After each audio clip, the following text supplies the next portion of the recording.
Una novedad de este noticiario de resumen final, tenemos la presencia vía Zoom del joven ex dirigente reformista de la Juventud Reformista hace muchos años, amigo y hermano Víctor Gómez Casanovas, quien se lanza como candidato a diputado por la circunscripción número 1 del Distrito Nacional. Ya había sido diputado anteriormente y le tenemos con ustedes esta noche un breve conversatorio. Muy buenas noches, Víctor Gómez. Muy buenas noches, Víctor. No te escuchamos. Parece que hay que toparle al volumen.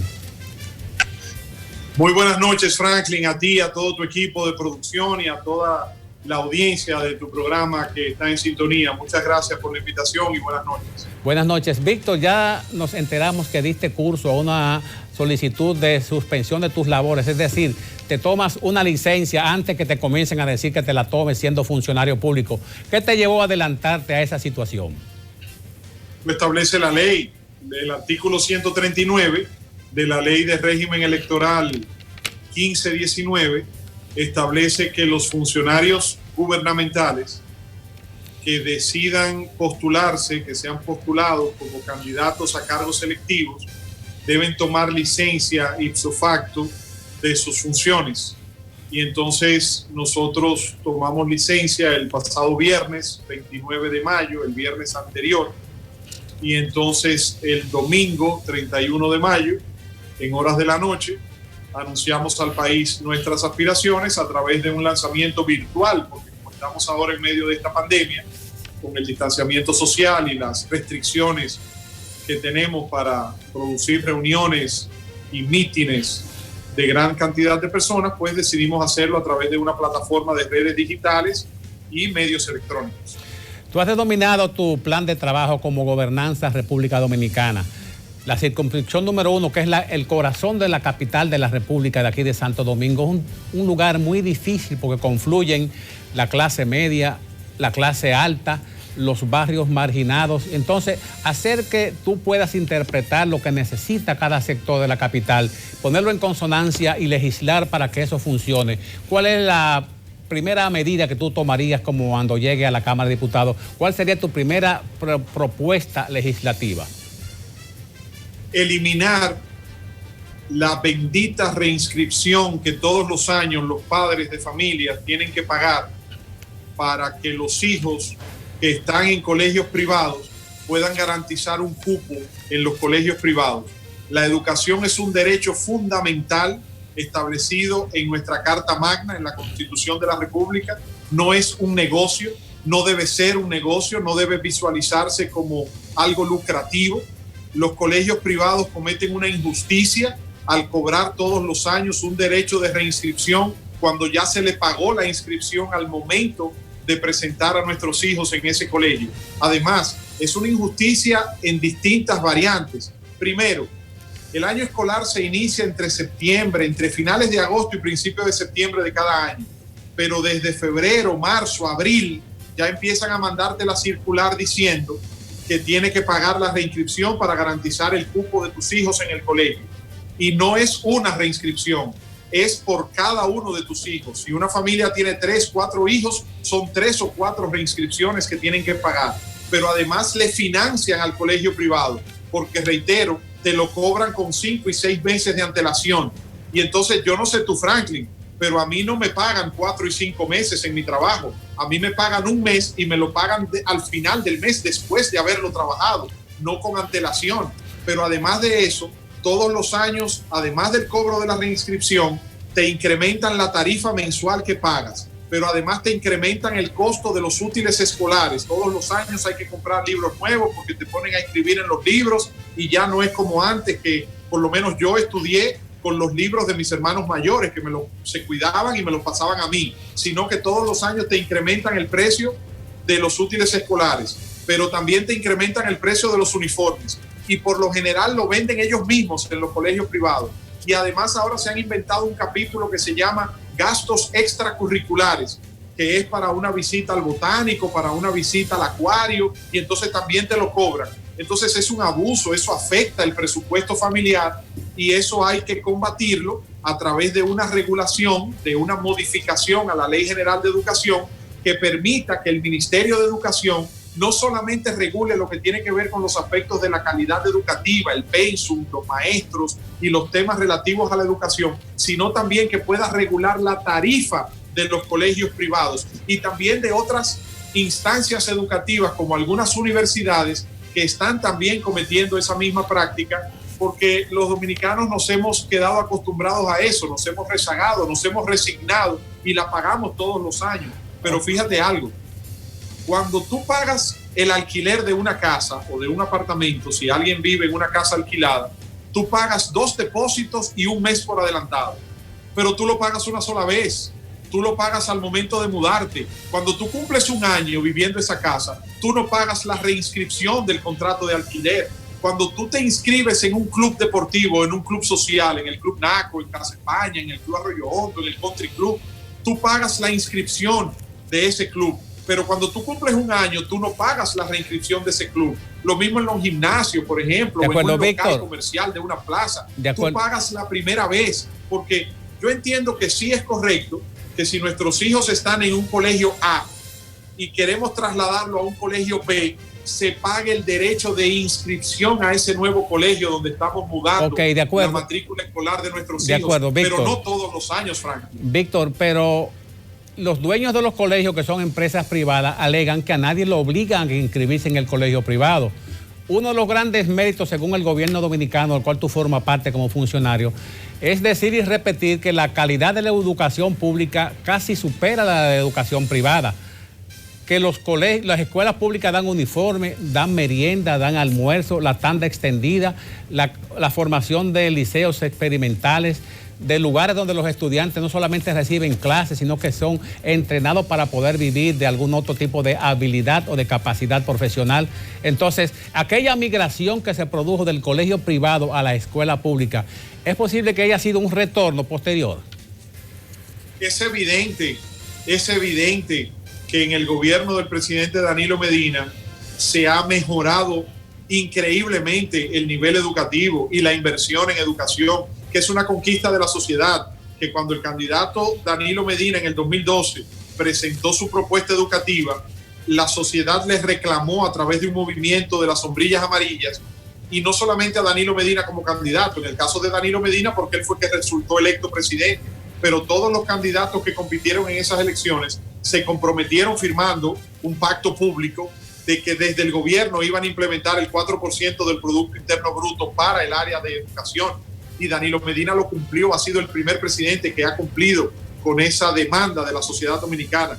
Y evidentemente que la sociedad tiene hoy una mejor educación pública, con el aumento de la tanda extendida, con el aumento ya no solamente del desayuno y de la merienda escolar, sino del almuerzo escolar, con la entrega de útiles escolares, de uniformes y con la mejoría en la calidad de la educación y también el salario de los maestros. Pero no es suficiente, porque nuestra matrícula educativa no es suficiente para que pueda caber en el sistema de educación pública. La cantidad de niños y niñas es compartida en el sector público y en el sector privado. Entonces los padres que escogen la modalidad del sector privado, de ir a los colegios privados, deben también tener la garantía que establece nuestra Constitución de que la educación es un derecho fundamental. Entonces los colegios privados no pueden hacer negocios con la educación de nuestros hijos, castigando la economía familiar, el presupuesto familiar, con la bendita reinscripción que todos los años nos cobran. Entonces nosotros lo que estamos diciendo es que hay que regular la tarifa de los colegios privados para evitar esa injusticia del cobro de la reinscripción todos los años. De acuerdo, Víctor. ¿Qué propuesta legislativa tú tendrías para el tema de seguridad pública, seguridad ciudadana? Porque a pesar de la preparación de la policía, de las Fuerzas Armadas, la implementación del sistema de protección 911 con un monitoreo prácticamente permanente las 24 horas en la República Dominicana, el delito está tipificado por personas principalmente que se desplazan en motocicletas. ¿Qué tú propondrías para ese caso? Hay un modelo de legislación implementado en Colombia hace unos años, siendo Colombia uno de los países con la más alta tasa de inseguridad ciudadana, y hoy día presenta un nivel de seguridad ciudadana muy bien manejado y han bajado los niveles de ratería, de delincuencia y de homicidios. y es el sistema de los cuadrantes. Es la implementación de una supervisión, de una vigilancia policial a través de responsabilidades de cuadrantes en las grandes ciudades y distribuidas a nivel nacional, con la inclusión de herramientas tecnológicas, de radios y retenes en diferentes puntos tácticos establecidos de manera puntual. Yo creo también que hay que hacer una profunda profilaxis en cuanto a la educación de los oficiales y alistados de la Policía Nacional como cuerpo investigativo, porque ahí entra la parte del Ministerio Público con la fase de investigación, pero también tenemos que concentrar mayores esfuerzos en la parte preventiva, y la prevención se nutre grandemente de la supervisión. Yo creo mucho en un sistema que el diputado actual, José Laluz, mi compañero de labores en El Sol de la Mañana, ha venido presentando a través de su proyecto Liderazgo Responsable. Yo he tenido la oportunidad de compartir con él y de conocer más a profundidad este estudio que él ha hecho. Y creo que el sistema 911, con la instalación de cámaras en las distintas avenidas y parques y las principales vías del país, es un complemento de tecnología muy importante para lo que tiene que ver con seguridad ciudadana y los planes de fortalecer la legislación en esa materia. Ok, Víctor, no puedo desaprovechar la oportunidad y el privilegio de tenerte esta noche en este conversatorio aquí por CDN Canal 37, resumen final, para preguntarte sobre la forma como ya comenzó la política a dilucidarse a partir del día de ayer, cuando quien uno menos lo esperaba, el doctor Leonel Antonio Fernández Reina, hizo mención del candidato del PLD, Gonzalo Castillo, haciendo una observación que más que una crítica política pudiese ser como una crítica a la persona física del candidato Castillo, cuando dijo como de que no es capaz de organizar coherentemente algunas ideas. ¿Tú no crees que ese punto de partida va a llevar a la acidificación de la campaña ya en este mes? Yo creo que esas declaraciones del expresidente Leonel Fernández demuestran una realidad política muy incómoda para él y para su candidatura, y es el hecho de que el incremento que ha tenido en la popularidad y en la simpatía nuestro candidato Gonzalo Castillo lo ha dejado a ellos como tercera fuerza muy rezagados. Entonces ellos han sido víctimas de la polarización y de la competencia cerrada entre nuestro candidato Gonzalo Castillo y el candidato opositor. Entonces demuestra el candidato expresidente Fernández una desesperación en su discurso, fruto de esta incómoda y difícil situación que está viviendo, que es comprensible. Después de usted haber sido presidente durante 3 periodos por 12 años, ser un hombre decente, ser un hombre de luces, ser un hombre que hizo importantes aportes a nuestro país, haber abandonado la presidencia del partido de gobierno y entonces presentarse como candidato, y en una primera encuesta que se presentó cuando se hizo la posposición de las elecciones de febrero, que lo colocaban con un 18, un 19%, y ahora verse en un 7, un 8%, pues le afecta grandemente, y parte de su incomodidad, de su frustración y de su situación tan incómoda la expresa con esas declaraciones que no se corresponden con el presidente Fernández. No es a lo que nos tiene acostumbrado, porque es un hombre de muy fino trato, muy respetuoso, muy decente. Víctor. Pero es una situación que en la medida en que se acerquen los días de las elecciones van a ir causando mucho malestar, no solamente para ellos, sino también para los simpatizantes y dirigentes del candidato opositor. Ok, Víctor, ¿cómo va esa relación de trabajo en el acercamiento tuyo con la gente de las comunidades, de los barrios, de los sitios de trabajo, en la calle? ¿Cómo tú percibes que la gente ha recibido tu propuesta de aspirante a diputado por la circunscripción número 1 del Distrito Nacional? No me puedo quejar, porque apenas cumplo hoy una semana como candidato. Hicimos nuestro lanzamiento el domingo 31 de mayo y hace hoy 8 días. Y la verdad es que hemos tenido una muy buena acogida, hemos recibido importantes manifestaciones de apoyo, pero además lo que más me enorgullece es ver cómo las personas se identifican con nuestra propuesta de gobernanza. Gobernanza no es más que la participación ciudadana, gobernanza no es más que la invitación a la ciudadanía a que no solamente critiquen, sino que se involucren, que nos hagan saber sus ideas, sus inquietudes, sus propuestas. No vale la pena solamente criticar por criticar. Es importante que si usted como ciudadano critica por un problema que está padeciendo, usted haga acompañar esa crítica de una propuesta de solución a ese problema que nos afecta. Entonces, por ejemplo, yo doy mi número de WhatsApp, 829-978-2020, 829-978-2020, para que las personas puedan escribirme, puedan llamarme y hacerme saber sus ideas, que puedan escribirme también a través de nuestra página victordiputado.com.do o a nuestras redes sociales @BGómezCasanova, porque esta circunscripción, y ya todo el país lo está haciendo así, pero sobre todo en esta circunscripción, que como tú decías al principio es la capital de la capital, nos comunicamos mucho a través de las redes sociales y de las plataformas de tecnología.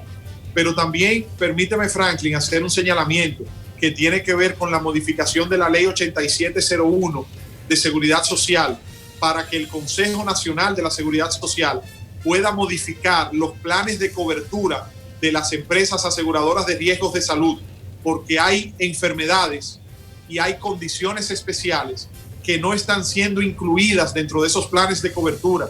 Por ejemplo, si usted tiene sobrepeso, si usted tiene la obesidad, que es una enfermedad, los seguros lo consideran como una operación bariátrica estética, que usted se opera para verse mejor, y no es así. La obesidad es una enfermedad, el sobrepeso es una enfermedad que degenera en otras enfermedades como hipertensión, como diabetes, pero también hay condiciones como autismo, como síndrome de Down, como bipolaridad o asuntos neurológicos que no están hoy en los planes de cobertura del seguro de salud, que tienen que estar, porque usted no puede tener seguro médico solamente para cuando usted se rompe una uña. El seguro médico tiene que pagarle y garantizarle enfermedades a los afiliados, porque ese dinero no es un dinero de las empresas, es un dinero de nosotros como empleados, que nuestros empleadores, las empresas donde trabajamos, nos lo descuentan de nuestro salario para pagar el seguro médico. Así es, Víctor. Entonces hay que modificar los planes de cobertura para que operaciones, tratamientos, medicinas puedan ser cubiertas a través de esos planes de cobertura, porque antes la salud era reactiva. Íbamos al médico cuando nos dolía una parte de nuestro cuerpo o cuando presentábamos algún síntoma. Hoy la enfermedad es preventiva. Hay que ir al médico sin que me duela nada para hacerme mi chequeo rutinario y para evaluar nuestra salud. Entonces es muy importante la modificación de los planes de cobertura de las ARS para incluir este tipo de enfermedades y condiciones especiales. Así y por es, último, como dice, hay un tema que tiene que ver con infraestructura. Esta circunscripción tiene más de 875 edificios de apartamentos y torres residenciales y plazas comerciales con más de 3 niveles. Sin embargo, no tienen escaleras de emergencia. Y si se presenta un siniestro, ya sea un terremoto, un ciclón, un huracán, una tormenta o un incendio, usted no tiene cómo garantizar la integridad física suya y de sus familiares, de sus niños o de sus familias, saliendo en una ruta de escape, garantía de seguridad. Así y es. Los ascensores y las escaleras eléctricas, porque cuando vamos a Miami o vamos a Nueva York o a otras ciudades de Europa, vemos que cuando entramos a un ascensor, lo primero que nos encontramos es una certificación que dice ciudad tal, este ascensor fue supervisado y fue inspeccionado y se le dio mantenimiento en tal fecha. Y entonces usted se monta con seguridad, porque no nos damos cuenta, pero cada vez que nos montamos en un ascensor estamos arriesgando nuestras vidas y la de nuestros seres queridos, porque entramos a una caja, a un cajón, pero nosotros no vemos cómo están los cables por ahí arriba, ni cómo están los frenos, ni si están aceitados. No sabemos cuándo fue la última vez que se le dio mantenimiento a ese ascensor, o se supervisó sus operaciones, o a las escaleras eléctricas. Entonces tiene que haber una regulación de las instituciones gubernamentales a cargo de ese departamento para que los ascensores y las escaleras eléctricas tengan una debida supervisión de sus operaciones y una inspección y mantenimiento en varias veces al año que le dé garantía y seguridad a los ciudadanos cuando se monten en ellos. Ok, ya ese tema y otros lo conversaremos en una próxima entrevista, en un próximo conversatorio. Dándote las gracias esta noche por haber estado aquí con nosotros en Resumen Final y con toda la comunidad. Deseándote la mejor de la suerte, porque el polígono central, la circunscripción número 1, tiene muchos candidatos que están haciendo esfuerzos por llegar también a ocupar un curul allá en la Cámara Baja, en la Cámara de Diputados. Muchas gracias y pasa buenas noches, Víctor.